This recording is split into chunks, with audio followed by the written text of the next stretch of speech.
Hi, this is Scott Garibay, and today we're going to talk about Stranger Things in context to a Dungeon Master viewing of it. And we are in season 1, episode 2, The Weirdo on Maple Street.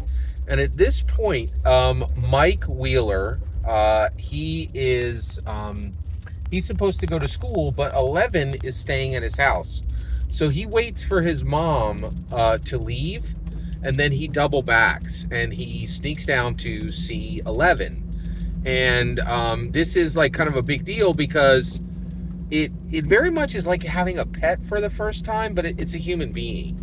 But also, Mike doesn't really know who Eleven is or what's going on with her. And at this point, he knows that she's a refugee, like from a dangerous place, right? Like that she's escaped something like a prison. So this is really odd.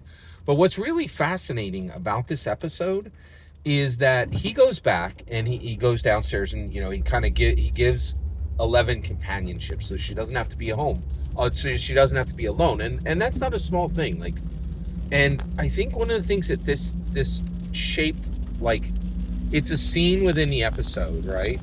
But what does Mike show Eleven, right? He takes her to his house, and the first thing he shows her is television. And and I think he's not just showing it to Eleven, but he's showing it to us, the viewer. We've had television for 100 years. That's it. Like, it's not even 100 years, right? But it's this huge change in our culture where narrative can be depicted through images, right? Through these moving images. And it has completely transformed human culture, right? It's massively a big deal. And so even this 80s television is a big deal because Eleven really didn't get this, right? And she couldn't get it because all the people at the lab, they couldn't allow her to understand that there was this larger world, right? So not only were they keeping her captive physically, they were keeping her captive intellectually, emotionally. She wasn't allowed to display her own emotions, right? She had to control her fear, and spiritually, right? So and also, I think you and I need to understand that our presence is a physical presence in a specific space, in space and time, right? But that we also, freedom is really freedom to express our thoughts, freedom to express our feelings, and freedom to express our faith. And Eleven didn't have any of these, right? Like, and that's really powerful, right? So, but he shows her this incredible piece of technology, which is also a vector for art, right? Then he shows her around his home, and he shows her a picture of his sister Nancy, and Eleven says "pretty" to Nancy, saying that Nancy is pretty, right? And here, Eleven is a girl, but she's only ever functioned as a soldier. And so this is the first time that we're seeing that Eleven actually, is starting to express gender, right? Like, and realize that she is a girl, especially since she's surrounded by all these boys, Mike, Dustin, and Lucas, right? And of course, Will is gone, right? And she already has a concept of where Will is, right? So at this point, and then finally, this is one of the most fascinating parts of the show.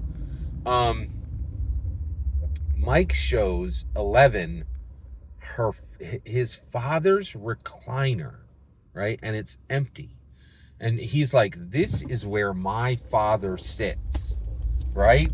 And it's really fascinating because the question is, why did Mike choose to show Eleven the recliner where his father sits when he gets home? And the real answer is, I don't know, right? And this is one of the things I love about Dungeons and Dragons is when we tell a narrative, right? We present parts of the story, right?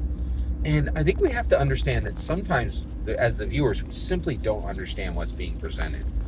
I do believe the Duffer Brothers had a message here, but it escapes me. I don't know what they meant by this, right?